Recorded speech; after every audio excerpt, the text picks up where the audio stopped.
Imagine yourself in a room with nothing but silence. No voices, no distractions, no notifications demanding your attention. Just you and your thoughts. For some, this is a moment of peace, a rare opportunity to be with oneself. For others, it is unsettling, even unbearable. The silence feels too loud, the emptiness too heavy, and so the instinct is to escape, to reach for a phone, to turn on the television, to call someone, anyone, to fill the space. But what if I told you that this discomfort holds the key to something greater, that in this stillness, in this solitude, lies the very foundation of love, not just love for another, but a love that is deeper, stronger, and more transformative than anything most people ever experience. Society has conditioned us to believe that love is something external, something we must find in another person. We grow up hearing that love completes us, that our other half is out there waiting. But what if the truth is the opposite? What if real love begins not in the presence of another, but in the embrace of solitude? This idea might challenge everything you have been taught about love and relationships. But today, we are going to explore why solitude is not the absence of love. It is its birthplace. We will dive into what some of the greatest minds, philosophers, psychologists, and thinkers have uncovered about the power of being alone.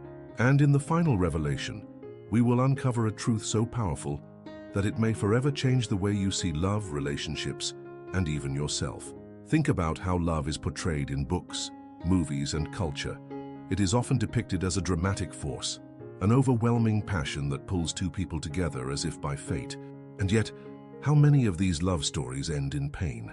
How many relationships start with passion but collapse under the weight of unspoken expectations, emotional neediness, and unresolved wounds?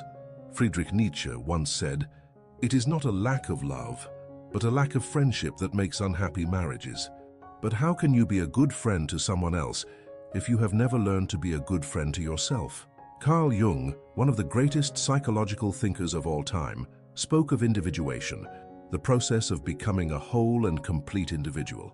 He argued that without this process, relationships become a form of dependency rather than a true union. We do not love the other person. We cling to them. We do not connect. We attach. And when that attachment is threatened, the love we thought we had turns into fear, jealousy, and insecurity. How often do people enter relationships hoping another person will fill the emptiness inside them? How often do we mistake emotional dependency for love? When we do not know ourselves, when we have not faced our own fears, weaknesses, and desires, we seek someone else to do that work for us. And that is where relationships fail. Solitude is not loneliness. It is the opposite. Loneliness is the absence of connection, but solitude is the presence of self. It is in solitude that we meet ourselves fully, without distraction. We confront our thoughts, our patterns, our pain, and our potential. And from that space, we cultivate a love that is not desperate, not needy, but whole. The poet Rainer Maria Rilke once wrote, "Love consists of this, two solitudes that protect and border and greet each other." Real love is not two people losing themselves in each other. It is two whole individuals standing side by side, not out of need, but out of choice. But how do we reach this state? How do we move from fearing solitude to embracing it as the foundation of real love? It begins with a shift in perspective. Instead of seeing solitude as isolation, we must see it as an opportunity, a time for growth, reflection, and true self-discovery. When we resist solitude, we resist the chance to build a love that is not fragile, but unshakable.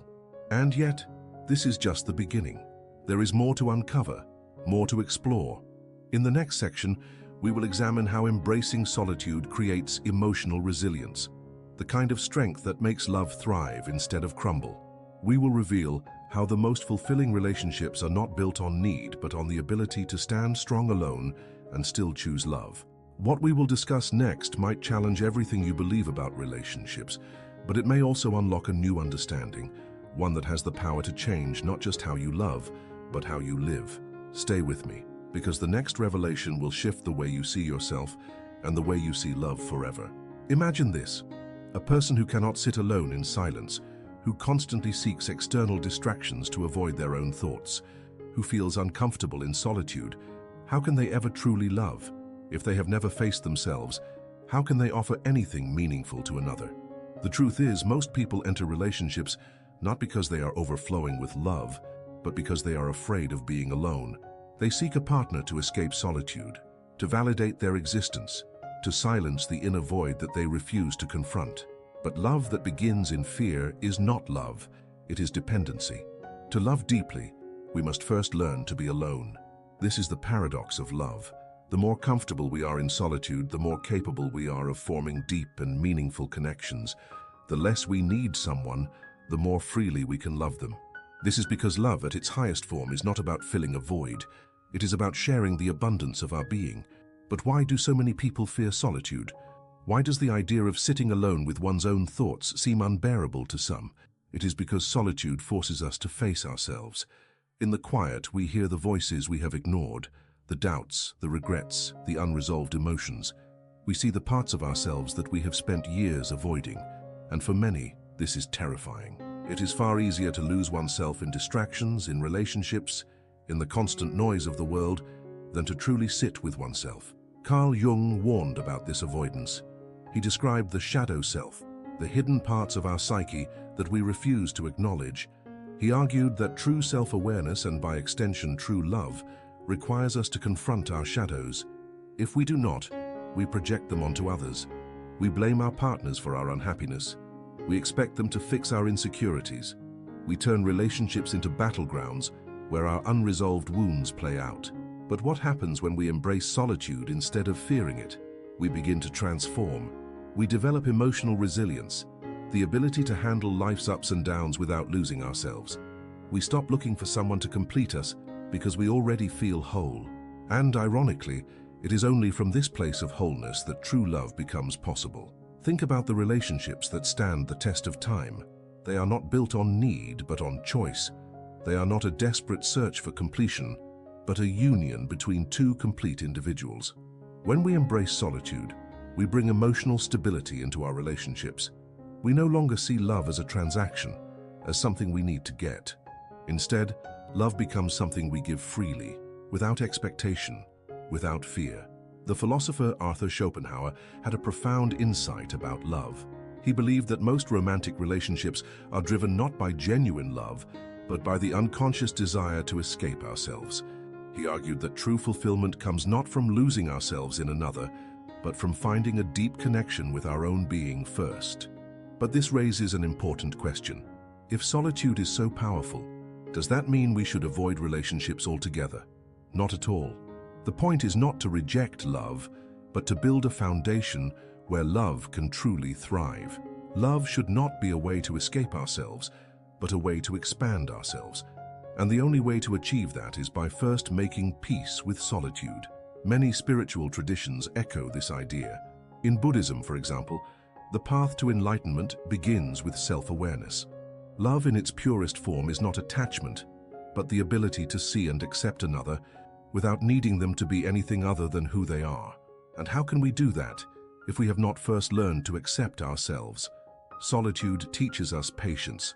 It teaches us to slow down, to listen to our inner world, to become comfortable with the uncomfortable. And when we do this, something remarkable happens. We stop grasping for love. We stop chasing it. Instead, love begins to flow naturally, effortlessly, because we are no longer seeking it as a means of escape. We are living it. The most beautiful relationships are those where two individuals come together not out of fear of being alone, but out of a genuine desire to share their journey. These are the relationships where love is not burdened by neediness, insecurity, or fear. Instead, it is light, free, and deeply fulfilling. But how do we cultivate this level of self-awareness? How do we shift from fearing solitude to embracing it as the birthplace of love? In the next section, we will explore the practical steps to achieving this transformation. We will uncover how to use solitude as a tool for personal growth, how to rewire our minds to see being alone as a gift rather than a curse, and how this shift can lead to relationships that are richer, stronger, and more meaningful than ever before. What comes next is the most important revelation of all, one that could change not only the way you love, but the way you live. For many, the idea of embracing solitude as the foundation of love seems paradoxical. How can being alone teach us about connection? How can solitude, often associated with isolation, be the birthplace of something as profound as love? The answer lies in how we define love itself. If love is merely the pursuit of companionship to avoid loneliness, then solitude seems like an obstacle. But if love is about deep, authentic connection, first with ourselves and then with others, then solitude becomes essential. The great mystic Rumi once wrote, "Do not seek love. Instead, seek to remove the barriers within yourself that you have built against it." What are these barriers? Fear, insecurity, unhealed wounds from the past, all the things that cause us to enter relationships for the wrong reasons. Solitude gives us the space to break down these barriers, to understand ourselves fully, and to approach love with clarity rather than desperation. But how do we embrace solitude in a world that constantly pushes us toward distraction? How do we shift from seeing it as emptiness to recognizing it as an opportunity for transformation? It begins with a change in perception. Instead of viewing solitude as something forced upon us, we must start seeing it as something we actively choose. Solitude is not the absence of connection. It is the deepest form of connection, with ourselves, with our thoughts, with our inner world. One of the first steps to embracing solitude is learning to sit with discomfort. The reason so many fear being alone is because solitude forces us to confront parts of ourselves that we usually suppress. We are faced with our own thoughts, our own emotions, our own past, and sometimes what we find is not easy to face. Psychologist Viktor Frankl, a Holocaust survivor and the author of Man's Search for Meaning, wrote extensively about the importance of solitude in self-discovery. He believed that between stimulus and response, there is a space where we have the power to choose how we react. And in that space lies our personal growth and freedom. Solitude expands this space, allowing us to become aware of our own patterns, our emotional triggers, and the unconscious beliefs that shape our relationships. If we do not take the time to understand ourselves in solitude, we enter relationships blindly. We react instead of reflect. We seek love not as a genuine expression, but as a coping mechanism. This is why so many relationships are filled with misunderstandings, conflicts, and cycles of pain, because they are built on unexamined fears rather than true connection. But when we embrace solitude, everything changes. We begin to see love differently. Instead of looking for someone to complete us, we start looking for someone to share in our completeness. Instead of seeking validation, we offer love freely, without conditions. One of the most powerful exercises to embrace solitude is the practice of self-reflection. Journaling, meditation, long walks in nature, these are all ways to develop a deeper relationship with oneself. When we take the time to observe our thoughts and emotions without judgment, we begin to see patterns that we were previously blind to. Think of the most meaningful relationships you have ever witnessed. Were they based on need, or were they based on mutual respect and understanding? Were they desperate attempts to escape loneliness, or were they built on two individuals who had done the inner work necessary to love fully and freely? Solitude also teaches us how to set boundaries. When we fear being alone, we tolerate behaviors that are not aligned with our values. We accept relationships that drain us rather than uplift us. But when we have spent time in solitude, we recognize our own worth. We no longer seek love from a place of lack. Instead, we allow only those who align with our values and our growth into our lives.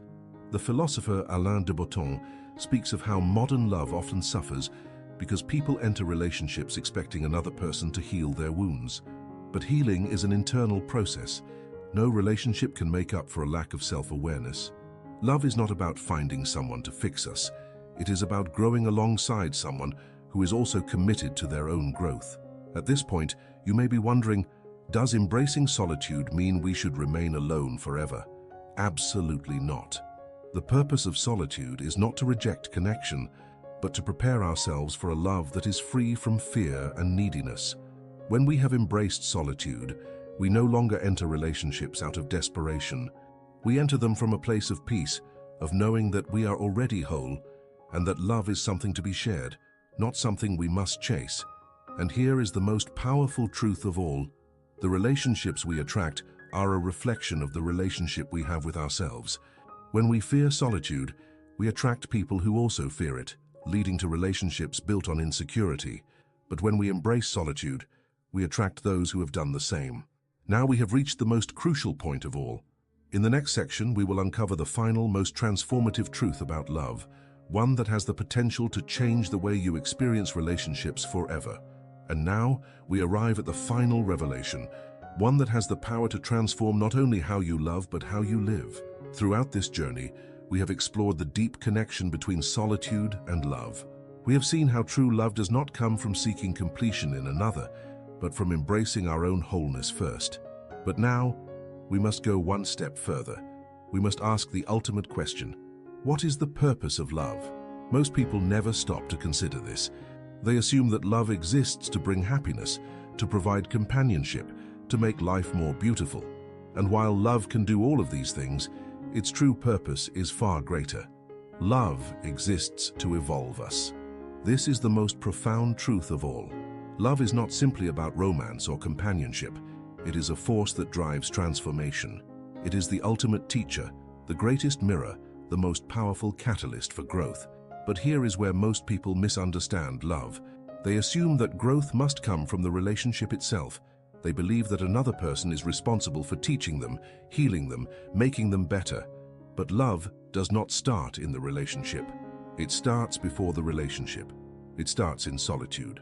Think of it this way: if love is the ultimate teacher, then solitude is the preparation. Solitude is where we learn the lessons that allow love to thrive. It is where we uncover our own depths, where we cultivate the emotional strength and clarity that make real love possible. Without solitude, love becomes chaotic, unstable, and fragile. Without solitude, love is filled with expectations, demands, and disappointments. But when we have embraced solitude, love is transformed. It becomes an expression of who we are, rather than a desperate attempt to fill what we lack. This is why the most profound relationships are between those who are comfortable with themselves. They do not cling to love out of fear, nor do they run from it out of insecurity. They approach love with openness, knowing that they do not need it to survive, but that they choose it because it adds to the beauty of their lives. Khalil Gibran, in his famous work The Prophet, wrote, "Let there be spaces in your togetherness, and let the winds of the heavens dance between you. Love one another, but make not a bond of love. Let it rather be a moving sea between the shores of your souls." This is what love looks like when it is built on solitude. It is not possessive. It does not seek to control or to own. It allows both people to stand strong as individuals while choosing to walk together. So what does this mean for you? It means that if you are single, do not see solitude as an absence of love. See it as the foundation of the deepest love you will ever experience. Use this time to know yourself, to grow, to heal. Do not chase love. Become love, and the right person will naturally align with you. And if you are in a relationship, reflect on this. Are you truly loving, or are you simply attached? Are you growing together, or are you using each other as a way to escape yourselves? Love that is built on fear of solitude is fragile, but love that is built on two whole individuals coming together, this is the kind of love that stands the test of time. So the question remains, are you ready to embrace solitude? Are you willing to see it not as an emptiness, but as the birthplace of the deepest, most authentic love? Because the moment you do, everything changes. Love is no longer something you search for. It becomes something you are. And when that happens, love will find you in its most beautiful and unbreakable form. This is the truth that few ever realize. But now you know. The question is, what will you do with this knowledge? Thanks for looking.